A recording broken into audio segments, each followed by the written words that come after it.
Raniganj chamber of কমার্সের অধ্যক্ষ রোহিত খৈতান রানীগঞ্জের একটি পার্কিং নিয়ে বলেন 2022 সালে যখন মুখ্যমন্ত্রী দুর্গাপুরে এসেছিলেন তখন সেখানে রানীগঞ্জ চেম্বার অফ কমার্সের তৎকালীন অধ্যক্ষ অরুণ ভারতীয়ার নেতৃত্বে পার্কিং এর জন্য অনুরোধ করেছিলেন মুখ্যমন্ত্রীর কাছে। মুখ্যমন্ত্রী সেই দায়িত্ব মন্ত্রী মলয় ঘটককে সমাধান করার কথা বলেছিলেন। প্রথমে দেখুন সেই ভিডিও। नमस्ते मैडम। नमस्ते। President Raniganj chamber of commerce. Ma'am हमारे रानीगंज बाजार में अभी थोड़े से पार्किंग को लेके बहुत इश्यूज हो रहा है। तो रानीगंज के बाजार के बीच में एक तो पीडब्ल्यूडी का अनयूज लैंड है। यदि वहां पे रानीगंज के जो भी बाहर से कस्टमर्स आ रहे हैं उनके लिए पार्किंग की व्यवस्था कर दी जाए तो रानीगंज बाजार थोड़ा अच्छा हो जाएगा, क्योंकि कस्टमर्स आना बंद कर दिए रानीगंज बाजार में ड्यू टू पार्किंग। अच्छा, मलय घटक तो इधर में बैठे हैं, वो तो पीडब्ल्यूडी को देख रहा है। सौमित्र मोहन आछो, हाँ, तो तुम्हार যদি জায়গা থাকেই পিডব্লিউডি তাহলে ওই জায়গাটাই করে দাও। পিডব্লিউডি ওখানে জায়গা আছে দিদি, 6 যদি বিঘা থাকে 6 বিঘা पार्किंग এ যতটা প্রয়োজন তাহলে একটা পার্কিং করে দাও। लेकिन पार्किंग का पैसा हम नहीं देगा, हम जायगा दे देगा आपको, लेकिन आप लोगों ने बना लीजिए। नहीं, थैंक यू मैडम, इतना ही आप कर। और एक बात है, उसमें आप पार्किंग में गाड़ी रखेगा तो उसमें आप एक पैसा ले सकता है, तो उसमें आपको मेंटेनेंस भी हो जाएगा, खर्चा भी हो जाएगा। ठीक है ना?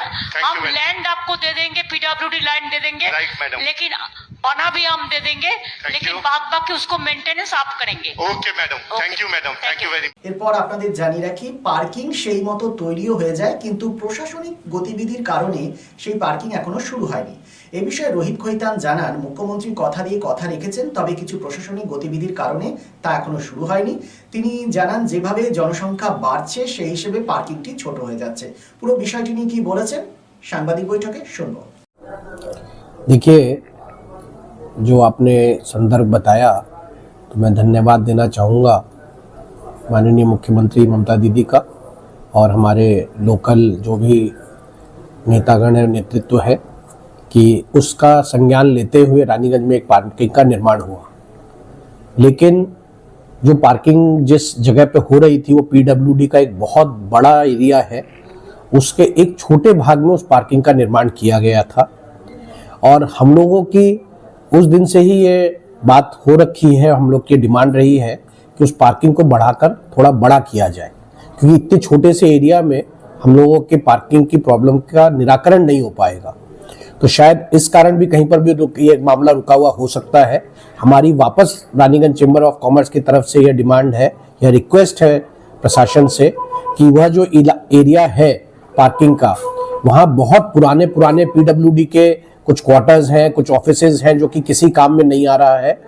भले ही पार्किंग और महीना 2 महीना लेट हो जाए, लेकिन उन सारे पुराने मकानों को तोड़कर एक बड़ी पार्किंग हम लोगों को दी जाए, जिससे कि शहर का वास्तव में इस समस्या का समाधान हो और माननीय मुख्यमंत्री ने जिस उद्देश्य से इसकी घोषणा की थी उसका पूरी तरह से हम लोगों को लाभ मिल सके। इसकी देखिए मुझे आइडिया नहीं है, लेकिन जैसा मैंने अभी कहा कि यह पार्किंग जो कि जिस उद्देश्य से बनाई जा रही थी वो कुछ छोटा हो गया है। इसको लेके तत्कालीन जो हमारे एडीडीए के चेयरपर्सन उस समय तापस बाबू थे और हमारे अभी के एमएलए भी हैं, और जिनके पर्सनल इंटरवेंशन से और बाकी के साथ साथ उनका भी उसमें बड़ा योगदान था, ये पार्किंग हुई थी। उन्होंने पीडब्ल्यूडी के बड़े ऑफिसर्स को लेके एक जॉइंट मीटिंग एडीडीए के ऑफिस में दुर्गापुर में उस समय बुलवाई थी, जिसमें उन्होंने भी पीडब्ल्यूडी के अधिकारियों को कहा था कि इतनी छोटी पार्किंग से ये टाउन का जो समस्या है उसका समाधान नहीं हो पाएगा।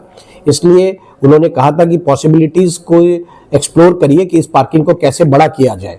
तो मैं पुनः एक बार यही इसी बात पर जोर देना चाहूँगा कि जब इतना विलम्ब हो चुका है तो थोड़ा विलम्ब और सही, लेकिन वहाँ पर जो पुराने इमारतें हैं उनको हटा के, जो काम की नहीं है उनको ध्वस्त करके अगर इस पार्किंग को बड़ा करके किया जाए तो वास्तव में जो दीदी की परिकल्पना रही है, जो माननीय मुख्यमंत्री ने हम लोग रानीगंज वालों को एक भेंट दिया था, ये वास्तव में उस काम में लग सकेगा। देखिए, वो एक प्रशासनिक बैठक था जिसमें माननीय मुख्यमंत्री ने एक सुझाव रखा था, लेकिन उसके बाद प्रशासनिक तौर पर या आधिकारिक तौर पर हम लोगों के पास इस टाइप के कोई भी ऑपरेट करने की ऑफर नहीं आए थे। और जहां तक मैं मानता हूं हम लोगों के लिए उचित भी नहीं है।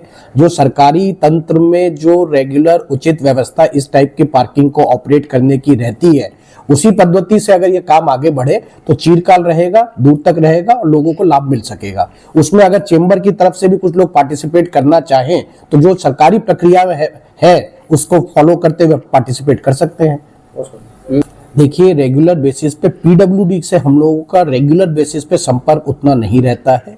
प्रशासनिक अधिकारियों से और हमारे जो राजनेताएं हैं उनसे हम लोगों का रेगुलर टच रहता है, जिनको हम लोग समय समय पे बोलते जाते हैं।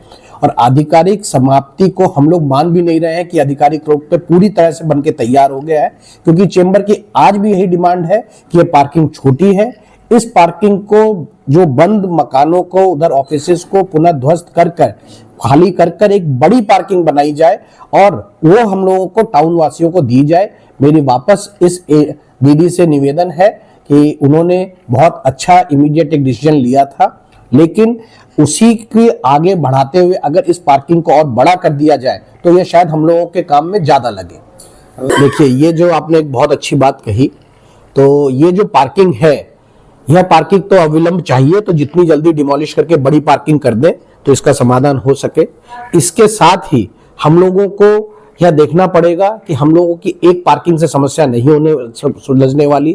एक पार्किंग हम लोगों को देखना पड़ेगा कि हटिया तालाब का जो इलाका है वहां अगर एक पार्किंग हम लोग डेवलप कर सके। एक टिकिया मोहल्ला के उधर भी सरकारी कुछ जमीनें हैं, वहां अगर पार्किंग आ पाए। एक राजबाड़ी, जो हम लोग रामबगान राजबाड़ी से घुसते हैं उस इलाके में एक पार्किंग चाहिए, और एक हम लोगों को रोनाई के इलाके से जो एंट्री होती है टाउन में, उधर एक पार्किंग चाहिए। अगर इस पूरी तरह से पार्किंग सरकार हम लोगों को दे पाए तो वास्तव में इस शहर का बहुत बड़ा भला होगा और रानीगंज का व्यवसाय एक बार वापस अपने पुराने ग्लोरी को अर्जित कर पाएगा।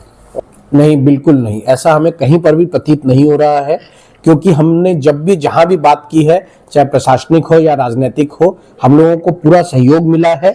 और मैं वापस पुनः एक बार जोर देके कहना चाह रहा हूं कि चेंबर की शुरू से ये डिमांड रही है कि इस पार्किंग को और बड़ा कर दिया जाए। पार्किंग बनके तैयार है, कुछ शायद प्रोसीजरल डिले के कारण अटकी हुई है, लेकिन जब इतना डिले हुआ है तो इसको बढ़ा के चौड़ा किया जाए। जो वहां पर बिना काम की जो मकानें खड़ी हैं 100 वर्ष पुरानी, जो न तो टाउन के काम आ रही है न प्रशासन के किसी एक्टिविटी के काम आ रही है, उनको ध्वस्त कर वहां एक बड़ा पार्किंग बना दिया जाए। और इसके लिए मैं पुनः कहना चाहूंगा, हर स्तर पर हमें प्रशासनिक और राजनीतिक तौर पर कहीं पर भी कोई भी असहयोग नहीं मिला है, हमेशा अच्छा सहयोग। ये तो हमारे रेगुलर ही इस पे चर्चा हो रही है, प्रशासनिक स्तर पे तो रेगुलर चर्चा हो रही है।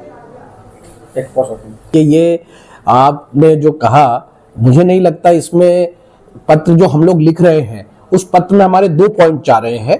एक तो पार्किंग शुरू करनी है और एक पार्किंग बढ़ा के शुरू करनी है। तो इन दोनों को अगर हम लोग अलग अलग करके देखेंगे तब थोड़ा दिक्कत होगा। अगर मेरा ये रिक्वेस्ट है, इन दोनों को एक साथ जोड़ दिया जाए और इस मुद्दे को हुआ जाए कि अगर पार्किंग जब शुरू हो ही रही है, थोड़ा विलंब हो ही गया है, तो हम लोग कुछ देर और विलंब सहन कर लें, लेकिन अगर संभव हो प्रशासनिक तौर पर, आधिकारिक तौर पर, और इस चीज को अगर लॉफुली अगर इसमें संभव हो तो जितना बड़ा एरिया, जो मेरे नजर में जितना 5 से 6 बीघा जमीन करीब है, उस पूरे को अगर एक पार्किंग कर दिया जाए तब इसका स्वरूप अलग आएगा। और जो हम लोग जिस पर्पज से इस पार्किंग को चाह रहे थे और जिस पर्पज से हमारी माननीय मुख्यमंत्री ने हमें ये सौगात भेंट दी थी, हम उसका लाभ तभी ले पाएंगे। प्रश्न पे चेंबर की नैतिक जिम्मेदारी कहाँ बनती है, ये मेरे थोड़े से समझ में नहीं आ रहा है, क्योंकि चेंबर का प्रयासों से, चेंबर और भी कई संस्थाएं हम लोगों के साथ जुड़ी हुई थी, जिनके की संयुक्त प्रयास से दीदी ने ये बात मानी। उस समय स्टेज पे माननीय हमारे इस इलाके के मिनिस्टर मलय घटक साहब भी थे, जो उस समय के पीडब्ल्यूडी मिनिस्टर थे। उन्होंने तुरंत इस बात का संज्ञान लिया, हाँ किया। सीनियर ऑफिसर्स वहाँ मौजूद थे, जिनको कि ये निर्देश जारी हुआ कि रानीगंज का पार्किंग किया जाए। अब किस कारण से यह है, लेकिन अगर पुनः रिपीट करने के कॉस्ट पे मैं वापस बोलना चाहूंगा कि जब जो पार्किंग बनी है उस पार्किंग को अगर चौड़ा नहीं किया गया तो यह पार्किंग ज्यादा दिनों तक हमारी समस्याओं का हल नहीं है। तो मैं वापस रिक्वेस्ट करूंगा कि इसको बड़ा किया जाए। और मैं आपको ये बताते हुए मुझे प्रसन्नता हो रही है कि राजनीतिक तौर पर और प्रशासनिक तौर पर यह पूरा कंसेंसस है कि नहीं, ये पार्किंग बड़ी होनी चाहिए। Be positive, think better, make a bright future with Mishra Nursing Institute Asansol. Mishra Nursing Institute Asansol is approved by West Bengal Nursing Council and Indian Nursing Council and affiliated to West Bengal University of Health Science. Mishra Nursing Institute Asansol associated with Marwari Relief Society Hospital, which is our parent hospital, and our affiliated hospital is Asansol District Hospital and few rural health centers in Asansol for providing clinical and field training to BSc Nursing and JNM Nursing students. Mishra Nursing Institute Asansol offers BSc Nursing for 4 years. Eligibility of admission 45% marks in HS with science stream and English, and JNM course for 3 years. Eligibility of admission 40% marks in HS in any stream with English. Mishra Nursing Institute of Asansol provides unbeatable infrastructure, highly qualified faculties, 100% placement assistance to all students. So hurry, admission open for limited seats. Our helpline numbers are 7477782911, 7477713512 and 7477135111. Visit our college campus at Mishra Nursing Institute Asansol, Bagbandi Road, Kali Pahari, Asansol 9, Paschim Bardhaman.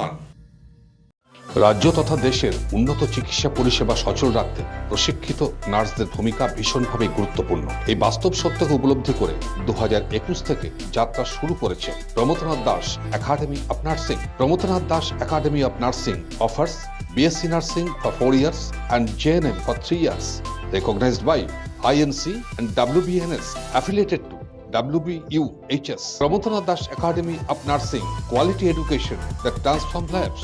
Our facilities: student credit card, Swami Vivekananda scholarship, and education loan assistance. After 10+2, to make a bright future your destination. Prabodhanath Das Academy of Nursing, Banpur Riverside Road, Post Office Hirapur, Asansol, Paschim Bardhaman.